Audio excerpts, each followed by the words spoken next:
Hi guys, how are you? So I believe that everyone is doing great. അപ്പോൾ ഇന്ന് ഞാൻ എൻ്റെ ഒരു മോർണിംഗ് റുട്ടീനാണ് കാണിക്കാൻ പോകുന്നത്. സോ ഇന്ന് മോർണിംഗിൽ പരിപ്പ് കറിയാണ് വെക്കാൻ പോകുന്നത്. ഞാനിതൊരു ഗ്ലാസ്സിലാണ് അളന്നെടുക്കുന്നത് ബിക്കോസ് എനിക്കങ്ങനെ ഗ്ലാസ്സിൽ അളന്നെടുത്താലേ ഒരു കറക്റ്റ് പാകം കിട്ടാറുള്ളൂ.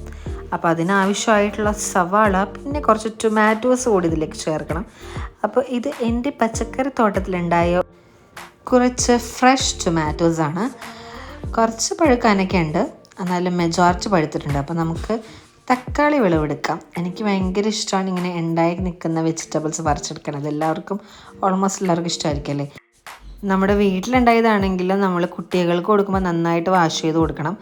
അപ്പോൾ നോവ ബേബിക്ക് ഞാനൊരു ടൊമാറ്റോ വാഷ് ചെയ്ത് കൊടുത്തു. ശേഷം കുറച്ച് തക്കാളി ഞാൻ അവിടെ മുറിച്ചെടുക്കുകയാണ് പരിപ്പ് കറിക്ക് വേണ്ടിയിട്ട്. ഇതൊരു ഈസി പരിപ്പ് കറിയാണ് കേട്ടോ. ഓൾമോസ്റ്റ് നമുക്ക് ടൈമില്ലാത്തപ്പോൾ ചെയ്തെടുക്കാൻ പറ്റിയൊരു കുക്കർ പരിപ്പ് കറി. പിന്നെ പരിപ്പ് കറിയുടെ ഒപ്പം ഇന്ന് പുട്ടാണ്. സോ ചിരട്ടപ്പുട്ടാണ് ഞാൻ ഉണ്ടാക്കാറ്. ബിക്കോസ് നമ്മളിവിടെ 3 പേർ, നോവ ചിലപ്പോഴേ കഴിക്കത്തുള്ളൂ. അപ്പം 2 പേർക്ക് വേണ്ടിയിട്ടാണ് അങ്ങനെ ഉണ്ടാക്കാറ്. പിന്നെ ഞാൻ 2 എഗ്ഗ് കൂടി ബോയിൽ ചെയ്തിട്ടുണ്ടായിരുന്നു. ഇത് നമുക്ക് ബ്രേക്ക്ഫാസ്റ്റ് കഴിക്കാം. ചേട്ടായി ഞാൻ എന്ത് വായിൽ വെച്ച് കൊടുത്താലും ഇതുപോലത്തുള്ള എക്സ്പ്രഷൻ ഇടും കേട്ടോ. അപ്പോൾ അത്രയൊക്കെ ഉള്ളൂ ഇന്നത്തെ മോർണിംഗ്.